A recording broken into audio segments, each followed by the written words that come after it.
देहरादून में आज से शुरू होगा उत्तराखंड का बजट सत्र। पहले दिन राज्यपाल का होगा अभिभाषण। कल सदन में पेश किया जा सकता है बजट।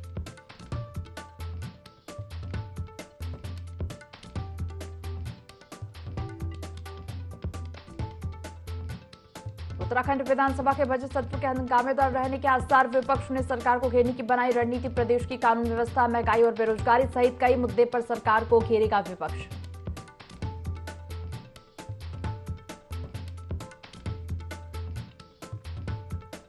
उत्तराखंड सरकार लाएगी public private property damage recovery bill. संपत्ति को नुकसान पहुंचाने वाले उपद्रवियों से होगी वसूली। ट्रिब्यूनल करेगा नुकसान का आकलन।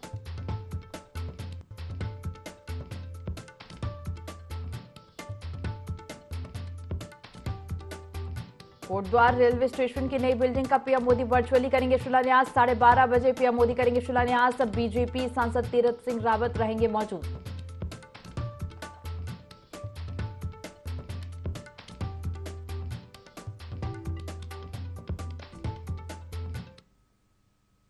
INA 24 देख रहे हैं। यहाँ पर मैं हूं आपके साथ दिव्या। बुलेटिन की शुरुआत करेंगे देहरादून से आ रही खबर के साथ। उत्तराखंड विधानसभा का बजट सत्र आज से शुरू। 26 फरवरी से 1 मार्च तक बजट सत्र चलेगा। राज्यपाल retired lieutenant general Gurmeet Singh के अभिभाषण से शुरुआत होगी। 27 फरवरी को बजट पेश और अभिभाषण प्रस्ताव पर चर्चा होगी। 28 फरवरी को अभिभाषण पर धन्यवाद प्रस्ताव और बजट पर सामान्य चर्चा की जाएगी। इसके साथ ही आपको बता दें 29 फरवरी को विभागवार अनुदान मांगों पर चर्चा के बाद 1 मार्च को बजट पारित कराया जाएगा। उत्तराखंड विधानसभा का बजट सत्र आज से शुरू है। 26 फरवरी से 1 मार्च तक बजट सत्र चलेगा। राज्यपाल retired lieutenant general Gurmeet Singh के अभिभाषण से शुरुआत होगी। 27 फरवरी को बजट पेश और अभिभाषण प्रस्ताव पर चर्चा होगी। इसके साथ ही आपको बता दें 28 फरवरी को अभिभाषण पर धन्यवाद प्रस्ताव और बजट पर सामान्य चर्चा। 29 फरवरी को विभागवार अनुदान मांगों पर चर्चा के बाद 1 मार्च को बजट पारित कराया जाएगा। उत्तराखंड विधानसभा का बजट सत्र आज से शुरू होगा। 26 फरवरी से 1 मार्च तक बजट सत्र चलेगा। और आपको बता दें राज्यपाल retired lieutenant general Gurmeet Singh के अभिभाषण से बजट सत्र की शुरुआत होगी।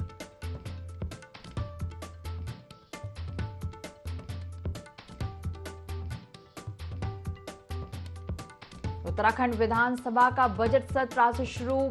26 फरवरी से 1 मार्च तक बजट सत्र चलेगा। राज्यपाल retired lieutenant general Gurmeet Singh के अभिभाषण से इसकी शुरुआत होगी। इसके साथ ही आपको बता दें 27 फरवरी को बजट पेश और अभिभाषण प्रस्ताव पर चर्चा होगी।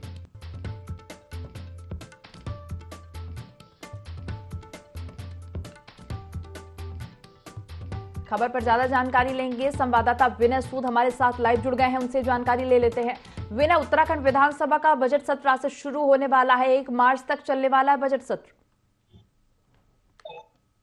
जी बिल्कुल, देखिए बजट सत्र की अगर बात करें तो बजट सत्र की जो शुरुआत है वो आज से हो चुकी है और 1 मार्च तक जो है ये बजट सत्र चलने वाला है। तो देखा जा सकता है कि जिस तरह से उत्तराखंड सरकार यहाँ पर बजट पेश करेगी वो 90,000 करोड़ से ज़्यादा का जो बजट है उसको लेकर के जो है वो इस सत्र के दौरान पेश किया जाना है। और वहीं वित्त मंत्री की अगर बात की जाए, जो वित्त मंत्री प्रेमचंद अग्रवाल हैं, उन्होंने साफ तौर पर पहले भी ये जानकारी दी थी कि जनता के सुझावों के बाद जो है इस बजट को जो है यहाँ पर बनाया गया है। और जो सदन की कार्यवाही की अगर बात करें, जो सदन की कार्यवाही है अब से थोड़ी देर में 11 बजे से शुरू हो जाएगी। जी विनय, बजट सत्र को लेकर रूपरेखा भी तैयार की गई है। जी बिल्कुल, देखिए विपक्ष की अगर बात करें तो जो विपक्ष है, विपक्ष कानून व्यवस्था को लेकर के जो है यहाँ पर सरकार को घेरने की तैयारी में है। कानून व्यवस्था हो या फिर इसके अलावा जो मुख्य बिंदु है बेरोजगारी की अगर बात करें, बेरोजगारी को लेकर के भी जो है यहाँ पर सरकार को घेरने की जो तैयारी है वो इस दौरान विपक्ष द्वारा की गई है। और देखा जा सकता है हम इस वक्त खुद विधानसभा के बाहर मौजूद है। सुरक्षा की दृष्टि से जो है यहाँ पर पूरी तैयारी जो है इस दौरान की गई है। हर किसी को जो है सुरक्षा के लिहाज से यहाँ पर चेक करने के बाद ही अंदर जो एंट्री है विधानसभा के अंदर, तभी जो है इनकी एंट्री कराई जा रही है। तो देखा जा सकता है कि पूरी तरह से जो बजट सत्र है, बजट सत्र की तैयारी सरकार द्वारा भी की गई है। और अब की अगर बात करें तो कुछ ही देर में जो है यहाँ पर अब सदन की कार्यवाही शुरू हो जाएगी जी। विनय, बजट सत्र के हंगामेदार रहने के आसार है। विपक्ष ने सरकार को घेरने की रणनीति भी बनाई है।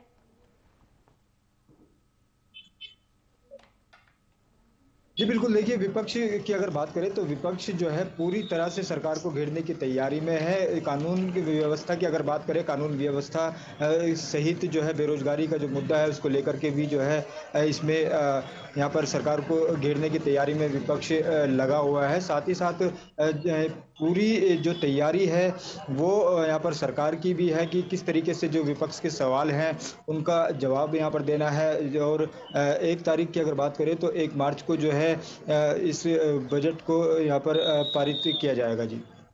विनय, तमाम जानकारी साझा करने के लिए आपका धन्यवाद।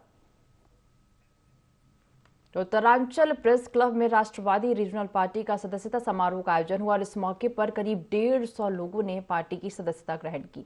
पार्टी के संयोजक शिव प्रसाद सेमवाल का कहना है कि पार्टी आगामी लोकसभा चुनाव में उत्तराखंड की 5 सीटों पर अपने प्रत्याशी उतारेगी। उन्होंने कहा कि राष्ट्रीय पार्टियों ने उत्तराखंड के मूल मुद्दों की अनदेखी की है। साथ ही कहा कि भाजपा के एक भी सांसद ने उत्तराखंड के मुद्दों को संसद में नहीं उठाया, लेकिन उनकी पार्टी प्रदेश में सशक्त भू कानून और मूल निवास लागू किए जाने को लेकर संघर्ष करती रहेगी।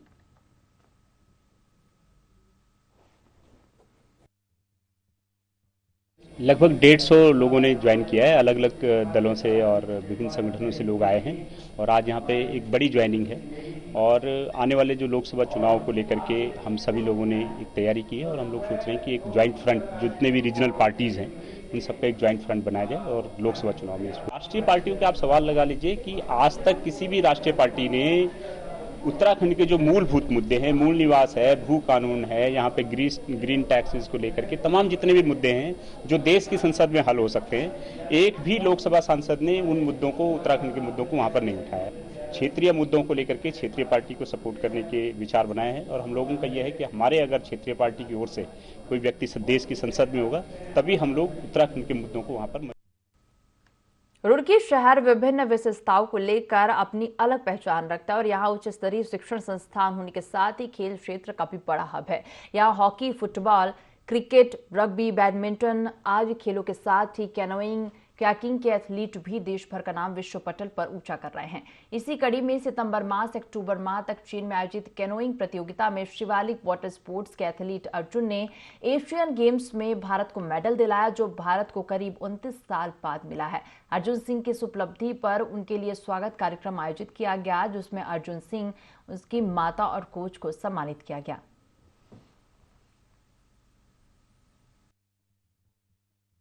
मुझे बहुत अच्छा लग रहा है, वो और भी ज़्यादा मोटिवेट हो रहा हूँ। मैं ऐसे ही अच्छे से प्रैक्टिस करके और आगे चले जाऊँगा, ऐसे ही नाम रोशन करूँगा। मुश्किलों से जब तक लड़ेंगे नहीं तो फिर आगे कैसे बढ़ेंगे। मैं उनको यही बोलना चाहूँगा कि कड़ी मेहनत करें, प्रैक्टिस करें, जितना प्रैक्टिस करेंगे इतना आगे बढ़ेंगे। प्रैक्टिस के बिना कुछ नहीं है, ऐसे ही मेहनत करते रहो, आगे बढ़ेंगे। सबसे जो पहला सपोर्ट हमें दिया वो हमें समझाया तो वो सर से उन्होंने बहुत अच्छा हमारा सपोर्ट किया, बहुत ही अच्छे तरीके से। मतलब बच्चों को इस तरह किया कि जैसे उनके ही बच्चे हैं, बहुत ज़्यादा। मैं उनका बहुत बहुत धन्यवाद करूँ। पेरेंट्स को ज़्यादा सपोर्ट करना चाहिए और पेरेंट्स की सपोर्ट के बिना बच्चे कभी आगे नहीं बढ़ पाएंगे। और मुझे याद है एक बार इंदौर नेशनल्स में ये तब बहुत छोटा बच्चा था और इसका पेडल आज भी हमारे पास है और मैं सोच रहा था इसको देने की बाद में हम देंगे इसको। इसने बड़ी मेहनत करी, इसकी मदर ने बहुत मेहनत करी। इसलिए शॉर्टकट कुछ नहीं, एक तो हार्डवर्क और सबसे बड़ी बात है आपके टारगेट्स बहुत ऊंचे होने चाहिए, किलिंग एफर्ट्स होने चाहिए, आप में जीतने की इच्छा होनी चाहिए। उत्तरांचल प्रेस क्लब में राष्ट्रवादी रीजनल पार्टी का सदस्यता समारोह का आयोजन हुआ। इस मौके पर करीब 150 लोगों ने पार्टी की सदस्यता ग्रहण की। पार्टी के संयोजक शिव प्रसाद सेमवाल का कहना है कि पार्टी आगामी लोकसभा चुनाव में उत्तराखंड की 5 सीटों पर अपनी प्रत्याशी उतारेगी। उन्होंने कहा कि राष्ट्रीय पार्टियों ने उत्तराखंड के मूल मुद्दों की अनदेखी की है।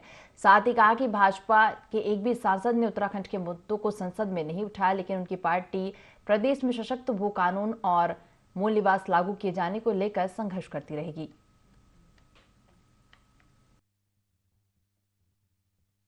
लगभग 150 लोगों ने ज्वाइन किया है, अलग अलग दलों से और विभिन्न संगठनों से लोग आए हैं और आज यहाँ पे एक बड़ी ज्वाइनिंग है और आने वाले जो लोकसभा चुनाव को लेकर के हम सभी लोगों ने एक तैयारी की है और हम लोग सोच रहे हैं कि एक ज्वाइंट फ्रंट, जितने भी रीजनल पार्टीज हैं इन सबका एक ज्वाइंट फ्रंट बनाया जाए और लोकसभा चुनाव में राष्ट्रीय पार्टियों के आप सवाल लगा लीजिए कि आज तक किसी भी राष्ट्रीय पार्टी ने उत्तराखंड के जो मूलभूत मुद्दे हैं, मूल निवास है, भू कानून है, यहाँ पे ग्रीन टैक्सेस को लेकर के तमाम जितने भी मुद्दे हैं जो देश की संसद में हल हो सकते हैं, एक भी लोकसभा सांसद ने उन मुद्दों को, उत्तराखंड के मुद्दों को वहाँ पर नहीं उठाया।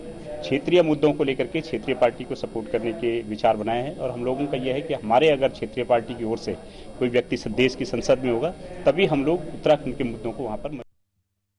भारतीय जनता पार्टी महिला मोर्चे की राष्ट्रीय महासचिव दीप्ति रावत भारद्वाज ने पत्रकार वार्ता की। दीप्ति रावत ने पश्चिम बंगाल के संदेशखाली में महिलाओं के ऊपर हो रहे अत्याचारों पर दुख व्यक्त करते हुए ममता सरकार को बर्खास्त करने की मांग की। उन्होंने कहा कि पीएम मोदी के नेतृत्व में महिला विकास और सशक्तिकरण की नई इबारत लिख रहे हैं, लेकिन गैर बीजेपी शासित राज्यों में मातृशक्ति को डिमोटिवेट करने और उसके शोषण की प्रवृत्तियां बढ़ती जा रही हैं। साथ ही दीप्ति ने प्रस्तावित समान नागरिक संहिता का समर्थन करते हुए एक संविधान और एक राष्ट्र की भावना के लिए इसे अत्यंत महत्वपूर्ण कदम बढ़ाया।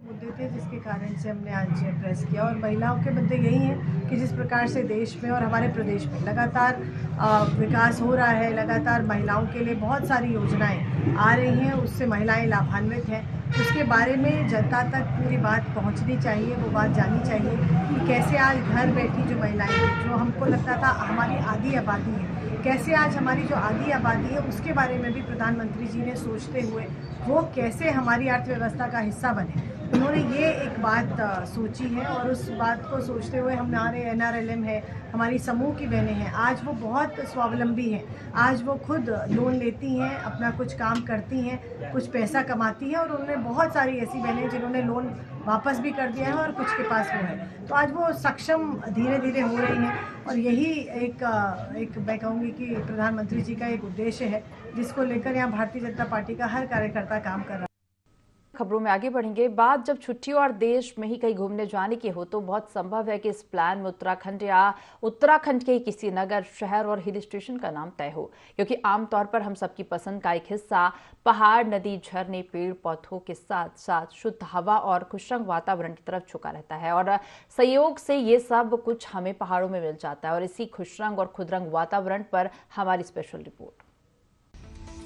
हर मौसम में उत्तराखंड में पर्यटकों का मेला लगा रहता है, जिससे प्रदेश के पर्यटन को भी भारी मदद मिलती है। और इन दिनों विंटर डेस्टिनेशन की वजह से हाल ही में हिम क्रीड़ा स्थली औली में एक बार फिर से हिमपात होने के बाद उत्तराखंड की धरती पर्यटकों से गुलजार हो गई है। वहीं जोशीमठ नगर के ऊपरी क्षेत्र के सीमांत गाँवों में भी जबरदस्त हिमपात होने से काश्तकारी करने वाले लोगों के चेहरे खिल उठे हैं। पश्चिमी विक्षोभ का जबरदस्त असर हिम क्रीड़ा स्थली औली में देखा गया है, जहां बर्फबारी के बाद मनोहर दृश्य देखने को मिल रहा है। औली से लेकर गोरसो, बुग्याल तक का पूरा क्षेत्र बर्फ की सफेद चादर ओढ़े हुए है, जो कि बहुत ही खूबसूरत नजर आ रहा है। अच्छी बर्फबारी होने से गढ़वाल मंडल विकास निगम समेत अन्य प्राइवेट कंपनियों के स्नो स्कीइंग ट्रेनिंग कोर्स में भी औली की बर्फ वाली ढलानों पर फिर से शुरू हो चुके हैं। बहुत ही शानदार लग रहा है, बहुत ही मज़ा आ रहा है। हमने फैमिली के साथ बहुत एंजॉय किया, हमने स्केट वगैरह भी किया, बर्फबारी भी हुई और काफ़ी सारी राइड्स का मज़ा लिया, जैसे कि गुलमर्ग, सोनमर्ग एकदम बढ़िया लग रहा है, एकदम बहुत ही अच्छा लग रहा है। आने के बाद ऐसे लग रहा है कि मिनी स्विट्जरलैंड, स्वर्ग में आ गए। आनंद तो बहुत ले रहे हैं, सब खेल रहे हैं, स्लाइडिंग कर रहे हैं, बच्चों के साथ एंजॉय कर रहे हैं, मैगी खा रहे हैं हम लोग यहाँ पे। सबसे बढ़िया तो यही है कि मैगी का मसाला, जहाँ पे भी आ रहे हो आप मैगी खाओ। आप कहीं बार मत जाओ, न्यूजीलैंड कहीं जाने की कोई जरूरत नहीं है, आप ओली में है, आपको नेक्स्ट यही इंडिया का न्यूजीलैंड यही दिख जाएगा, आपको कहीं जाने की जरूरत भी नहीं है, ना ही कश्मीर जाओ, कहीं मत जाओ, ओली आओ और एंजॉय करो और मैगी खाओ। छुट्टियों के लिए पहली पसंद ठंड, जाना चाहते हैं वेकेशन तो चुनो हिल स्टेशन। पर्यटक प्रदेश और पर्यटन के लिए लाभकारी, खुशरंग और खुदरंग है पहाड़ों का वातावरण। बर्फ की सफेद चादरों से ढके पहाड़ों के बाजार पर्यटकों से गुलजार, पहाड़ी संगीत और गीतों पर मिलाई ताल से ताल, प्राकृतिक सुंदरता और प्रकृति का अद्भुत लुत्फ। यूरोपीय देशों से कम नहीं पहाड़ों की वादियाँ, बर्फबारी से काश्तकारों के चेहरे खिले। ऑरेंज अलर्ट के बाद बर्फ की सफेद चादर से ढकी औली की हंसी वादियाँ और बर्फ से लदे पहाड़ बुग्याल पर्यटकों को काफी लुभा रहे हैं। विंटर डेस्टिनेशन औली में बर्फबारी देखने पहुंचे पर्यटकों की जैसे मन की मुरादें पूरी हो गई। वहीं गढ़वाल हिमालय की दर्जनों श्वेत धवल पर्वत चोटियां पर्यटकों को अपने आकर्षण में खींचती नजर आ रही है। साथ ही उत्तराखंड की सबसे ऊंची पवित्र नंदा देवी हिम शिखर के दर्शन मात्र से ही पर्यटकों की थकान दूर हो रही है। पर्यटक अपने परिवार के साथ औली की खूबसूरत बर्फीली वादियों में लम्हों को यादगार बनाने के लिए बर्फबारी के बीच पहाड़ी संगीत और खुले आसमान के नीचे जमकर थिरकते भी नजर आ रहे हैं। ऐसा लग रहा है जैसे कश्मीर में आ गए हैं। चारों तरफ बर्फबारी हो रही है, बहुत एंजॉय हो रहा है। चारों तरफ वादियाँ है, जैसे स्विट्जरलैंड में आ गए। बहुत ही सुंदर नज़ारा है, बहुत मज़ा आ रहा है। और हमने यहाँ बहुत सारी राइड्स की, स्केटिंग किया, वो स्लाइडिंग किया, बहुत सारे एंजॉय किया और डांस भी किया। बर्फबारी में एक दूसरे के ऊपर बर्फ डाला, फुल एंजॉयमेंट। बहुत बर्फबारी का एंजॉय कर रहे हैं और ओली तो बहुत अच्छा है, सिटी भी अच्छी है, यहाँ के लोग बहुत ही अच्छे, सब एकदम जैसे कि लगता है कि हाँ नहीं कहीं आगे जन्नत है, जन्नत ओली। बहुत अच्छा लग रहा है। वैसे होली के अंदर आप कहीं भी, मैं तो एक ही चीज़ बोलता हूँ, कोई भी होली के अंदर घूमने के लिए आइए तो बहुत बेस्ट है। दिसंबर जनवरी में भी और बहुत अच्छा होली के अंदर बर्फ भी है, फुल एंजॉय हो रहा है हमारा और मजा भी, स्नोफॉल की आशा भी ऐसी लग रही है अभी कि स्नोफॉल पड़ने वाला है, पर बहुत बढ़िया है सर। कोई भी आइए तो इधर आइए। औली की बर्फीली वादियों में पर्यटक किस कदर खोए हुए हैं, इसका अंदाजा इस बात से लगाया जा सकता है कि देश के विभिन्न हिस्सों से आए पर्यटक भी पहाड़ी संगीत और गीतों पर ताल से ताल मिलाकर बर्फ के फुहारों के साथ जमकर आनंद उठा रहे हैं। वहीं कुछ पर्यटक जो है लिफ्ट से लेकर fun skiing, tube tyre riding और स्नो ट्रैकिंग का भी लुत्फ उठा रहे हैं। आपको बता दें कि औली पहुंचे पर्यटकों ने अपने अनुभव साझा करते हुए बताया कि विंटर डेस्टिनेशन औली में न्यू डेस्टिनेशन के साथ साथ प्राकृतिक सुंदरता और प्रकृति का अद्भुत अनुपम उपहार छिपा हुआ है, जो कि किसी भी अनुभव में न्यूजीलैंड, फिनलैंड और यूरोपीय देशों से कम नहीं है। अपनी छुट्टियों को सार्थक और अद्भुत अनुभव से भरने के लिए एक बार जरूर औली की खूबसूरत वादियों के नजारों का लुत्फ उठाना चाहिए। औली जोशीमठ से संजय कुंवर की रिपोर्ट। कांग्रेस के प्रदेश अध्यक्ष करण माहरा ने गैरसैंण में प्रतीकात्मक विधानसभा आयोजित किए जाने का आह्वान किया है। उत्तराखंड कांग्रेस के नेतृत्व में इंडी गठबंधन के सहयोगी दलों के साथ मिलकर आगामी 27 तारीख को यह सत्र आयोजित किया जाएगा और इस प्रतीकात्मक सत्र में आम आदमी पार्टी भी शामिल हो रही है। पार्टी की वरिष्ठ नेत्री उमा सिसोदिया ने भी सरकार पर गैरसैंण की उपेक्षा का आरोप लगाया है। साथ ही कहा कि बजट सत्र देहरादून में कराए जाने का निर्णय दुर्भाग्यपूर्ण है। हमेशा से ही गैरसैंण भाजपा सरकार के लिए गैर रहा है। गैरसैंण बीजेपी के लिए पूरी तरह से गैर है। वो लगातार हर अपनी मीटिंग में, हर घोषणा पत्र में, हर मैनिफेस्टो में बड़े प्रेम के साथ, बड़े भाव के साथ बोलते हैं कि हमारी सरकार आएगी तो गैरसैंण को राजधानी बना देंगे। लेकिन आज हमारे पास तीन राजधानी के भवन हो चुके हैं, तीन विधानसभा भवन, तीसरे भवन की पूरी तरह से तैयारी है, उसकी आधारशिला रखी जा चुकी है, लेकिन अभी तक गैरसैंण आज तक राजधानी नहीं बन पाया। वो इस बात को कहते हैं कि हम वहां पर ग्रीष्मकालीन सत्र आयोजित करेंगे। अंग्रेजी मानसिकता देखिए आप बीजेपी वालों की, ग्रीष्मकालीन सत्र आयोजित करेंगे और ग्रीष्मकाल में भी नहीं जाते हैं। 2 साल से वहां पर सत्र नहीं हुआ। इंडिया अलायंस जो पूरी मजबूती के साथ इस समय पूरे देश में खड़ा है और आप लोगों ने देखा है कि किस तरीके से बीजेपी इंडिया अलायंस से घबराई हुई है। उत्तर प्रदेश के पूर्व मंत्री स्वर्गीय ठाकुर प्रेम प्रकाश सिंह के प्रथम पुण्यतिथि पर उधम सिंह नगर के शक्ति फॉर्म कुसमोट स्थित केशव सूर्यमुखी कॉलेज ऑफ एजुकेशन परिसर में सीनियर कुश्ती प्रतियोगिता का आयोजन किया गया, जिसमें एशिया की गोल्ड मेडलिस्ट जोंटी पहलवान, अर्जुन अवार्डी सुनील राणा समेत बनारस, आजमगढ़, कानपुर के साथ उत्तराखंड के 3 पहलवानों ने दमखम दिखाया। आयोजक कुंवर शिववर्धन सिंह ने बताया कि कुश्ती प्रतियोगिता कराने का मुख्य उद्देश्य है लोगों को नशे के खिलाफ जागरूक करना। कार्यक्रम के मुख्य अतिथि कुश्ती संघ के पूर्व राष्ट्रीय अध्यक्ष और सांसद बृजभूषण सिंह। स्वर्गीय प्रेम प्रकाश सिंह हमारे मित्र हैं। उनके पुण्यतिथि पर आज उत्तर प्रदेश और उत्तराखंड के कुछ बच्चों का कंपटीशन रखा गया था। उसी में मैं अतिथि के रूप में या दर्शक के रूप में आया हूँ और 30-35 साल बाद इधर आना हुआ। लोहाघाट ब्लॉक के दूरस्थ नेपाल सीमा से लगे कायल ग्राम सभा कालोजनी तोक सड़क सुविधा से वंचित है। इसी वजह से ग्रामीण गांव से पलायन करने को मजबूर हैं। वहीं दिल्ली गणतंत्र दिवस परेड में पहली बार चंपावत जिले का प्रतिनिधित्व करने वाली लोंजनी की रहने वाली एनसीसी कैडेट बबीता रावत ने अपने गांव की हालत बताते हुए कहा कि उनका गांव सड़क सुविधा से वंचित है, जिस कारण गांव में काफी समस्याएं हैं। किसी ग्रामीण के बीमार होने पर बीमार को डोली के सहारे 5 से 6 किलोमीटर तक सड़क तक लाना पड़ता है। बच्चों को कई किलोमीटर पैदल चलकर स्कूल आना पड़ता है।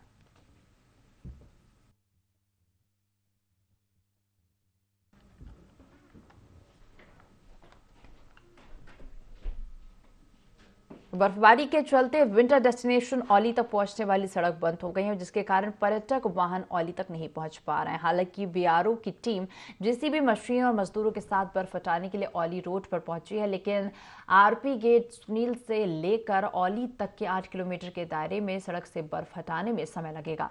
फिलहाल कई पर्यटक पैदल ही बर्फ का लुत्फ उठाने हिमक्रीड़ा स्थली औली पहुंचे हैं।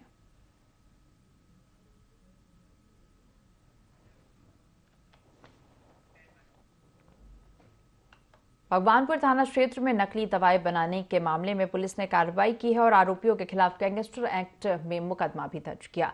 बताया गया कि कुल 4 करोड़ 45 लाख रुपए की संपत्ति सीज की गई।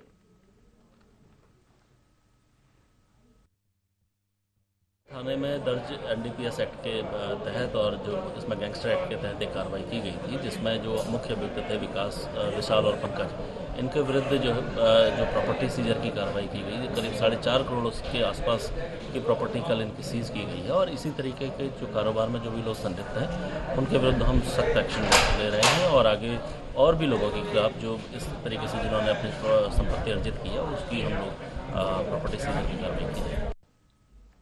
हरिद्वार के सिटकुल में एकम्स कंपनी में साइबर अपराध को लेकर कर्मचारियों को जागरूक किया गया। बता दें कि इंटरनेट के बढ़ते प्रयोग से हो रहे साइबर अपराधों के नए तौर तरीके आए दिन सामने आते रहते हैं, जैसे अनजान लोगों से वीडियो कॉल, मोबाइल में ओटीपी भेजना, फर्जी लोन के लिए लालच देना, जिसके लिए ठग फेसबुक, इंस्टाग्राम और एक्स जैसे सोशल मीडिया प्लेटफॉर्म पर अकाउंट बनाकर लोगों को निशाना बना रहे हैं। वहीं इस मामले पर जानकारी देते हुए एएसपी जितेंद्र मेहरा ने कहा कि साइबर अपराध में अपराधी कोई भी हो सकता है, इसलिए किसी भी तरह की भ्रामक जानकारी से बचाव करें। अभियान चल रहा है तो उसी के तहत एकम्स के लोगों को, वहाँ के एम्प्लॉयज़ और मैनेजमेंट के थे, सब लगभग 200 से 250 लोग थे, तो सबको साइबर सुरक्षा के लिए जागरूक किया हमने और किस तरह से उनको, अगर उनके साथ कोई भी साइबर फ्रॉड होता है तो आगे की कार्रवाई क्या करना है, किस तरह से उनको बचना है, दोनों ही चीज़ों पे हमने पूरा फोकस किया था। हमने उनके लिए एक प्रेजेंटेशन भी दी थी और काफ़ी सारे पॉइंट्स भी, जैसे आप देख रहे हैं कि क्या करना चाहिए और क्या नहीं करना चाहिए, वो सब हम उनको दे के आए हैं ताकि इससे वो साइबर वर्ल्ड में सुरक्षित रह सके। जो 1930 टोल फ्री नंबर है उसके बारे में बताया। कोई भी व्यक्ति अगर साइबर फ्रॉड का शिकार होता है तो उस पर तुरंत कॉल कर सकते हैं और हमारी साइबर सेल इस पर तुरंत एक्शन लेती है। उत्तराखंड वन विकास निगम के डिपो नंबर 2 में रखी लकड़ियों की जड़ में अज्ञात कारणों से आग लग गई और जिसके बाद डिपो अधिकारी और कर्मचारियों में हड़कंप मच गया। जिसके बाद डिपो अधिकारी ओम प्रकाश कुंवर और फायर ब्रिगेड और स्थानीय पुलिस को सूचना दी।